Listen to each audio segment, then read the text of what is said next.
లక్షలాది రూపాయలు ఖర్చు చేసి వారాల తరబడి కష్టపడి ఓటరు దేవులను ప్రసన్నం చేసుకుని కౌన్సిలర్గా గెలవడం ఒక పద్ధతి అయితే అదంతా ఏమీ లేకుండా కో ఆప్షన్ సభ్యత్వ పదవిని దక్కించుకొని మున్సిపాలిటీ కౌన్సిల్లో ప్రవేశించడం మరొక పద్ధతి.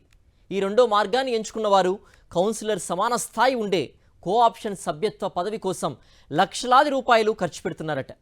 కొన్ని చోట్లయితే 2 కోట్లు ఇవ్వడానికైనా రెడీ అంటున్నారట. తెలంగాణలో ఇటీవలనే మున్సిపల్ ఎన్నికలు ముగిశాయి.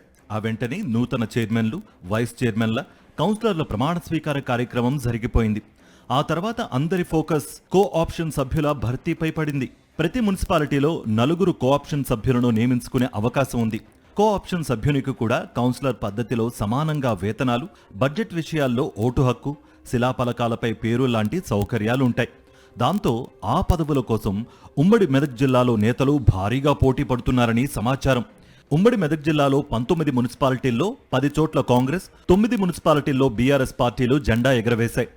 ఏ పార్టీ అయితే మున్సిపాలిటీలో పాలకవర్గం ఏర్పాటు చేసిందో అదే పార్టీ ఆ మున్సిపాలిటీలో 4 కో ఆప్షన్ సభ్యులను నియమించుకోవచ్చు.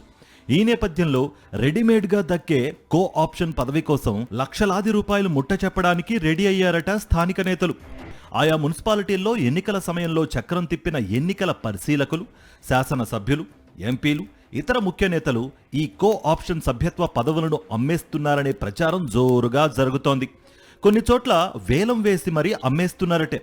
హైదరాబాద్ సమీపంలో ఉన్న జిన్నారం, అమీన్పూర్, ఇంద్రేశం, గడ్డపోతారం, ఇస్నాపూర్, సంగారెడ్డి మున్సిపాలిటీల్లో కో ఆప్షన్ సీటు కోసం 2 కోట్ల రూపాయల వరకు ముట్ట చెప్పడానికి కొంతమంది నేతలు సిద్ధమయ్యారన్నట్టుగా సమాచారం. ఎవరు ఎక్కువ చెల్లిస్తే వారికే కో ఆప్షన్ పదవి అని కాంగ్రెస్, బీఆర్ఎస్ కీలక నేతలు చెబుతున్నారట. సాధారణంగా రిజర్వేషన్ అనుకూలించకనో మరో కారణంగానో పోటీ చేయలేని నేతలకు కో ఆప్షన్ సీటు ఇవ్వడం సంప్రదాయంగా వస్తోంది. అయితే ఆ సంప్రదాయాన్ని పక్కనబెట్టి డబ్బులే ముఖ్యం అన్నట్టుగా సొంత పార్టీ కీలక నేతలు వ్యవహరించడం పట్ల స్థానిక నేతలు ఆందోళన వ్యక్తం చేస్తున్నారు. పార్టీ కోసం కష్టపడ్డ వారికి కో ఆప్షన్ పదవి ఇవ్వకుండా డబ్బులు ఇచ్చిన వారికి ఆ పదవులను అప్పజెప్పడం దిగజారుడు రాజకీయాలకు నిదర్శనమని రాజకీయ పరిశీలకులు భావిస్తున్నారు.